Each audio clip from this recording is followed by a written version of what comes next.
Hello, welcome back to the channel guys. Today we are going to start with a new topic, that is salient features of constitution, which I have promised you in the last video. The first salient feature of Indian constitution is it is a modern constitution. Only 73 years have been passed when Indian constitution came into force, and the date was 26th January 1950.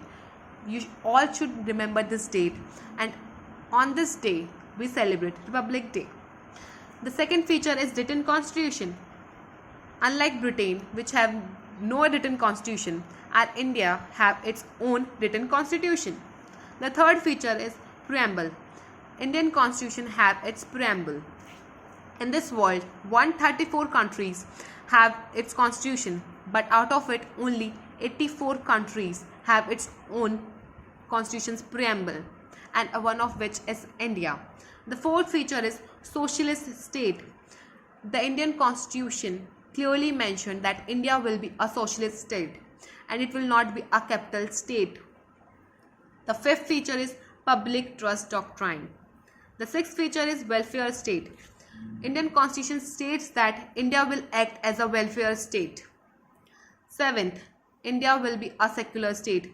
No religion, unlike Pakistan, which is an Islamic state. India will remain a secular state. It is clearly mentioned in the article 25 to 28 that India will be a secular state, and it is mentioned in the constitution's preamble also. The eighth feature is responsible government. The Indian government will be accountable to its cabinet. The ninth feature is fundamental rights. The part third of Indian constitution contains fundamental rights, which is given to all the citizens irrespective of anything. The 10th feature of our Indian constitution is minorities and backward classes. Our Indian constitution gives special rights for the protection of minorities and backward classes and for their upliftment in article 29 and 30. The provisions related to minorities are given, and backward classes is mentioned in article 15 and 16, and special provisions for them should be made. It is also mentioned in those articles. The next feature is elections. The election is a very important feature, as India is a republic country and the head of the government will be elected representative. The 12th feature of our constitution is judiciary. Part 5th of the Indian constitution, and in its chapter 4, the union judiciary is mentioned, and in the part 6th and chapter 5 of Indian constitution, the high courts are mentioned. The 13th feature is federal constitution. Still it is a dispute that India is a federal constitution or not. So let's discuss, why is it a federal constitution or not. We should first quickly think that what is federalism? Division of powers between central and regional government. Two contended principles and reconciling a certain amount of union with a certain amount of independence. According to Casey Weir is the father of contemporary federal theories. Method of dividing powers so that general and regional governments are each within a sphere, coordinate and independent. What do you guys all think? Isn't India a federal or not? No, India is not completely a federal country, because still the central government has certain powers to control the state. According to Dr. Bhimrao Ambedkar, had thus rightly said that Indian constitution would be both unitary as well as federal, according to the requirements of the time. The drafting committee would be advocate that through India was a federation, it wasn't as per any voluntary agreement between the states. The division of the country into state is only to facilitate the administration and doesn't affect the functioning and its integrated unit. However, on the analysis, it was found that at the core of federal principle, which is functional in our country, the ultimate force is unitary in nature. It is clearly mentioned that the force is unitary in nature. Therefore, it would be appropriate to say that India has a federal structure but unitary in spirit.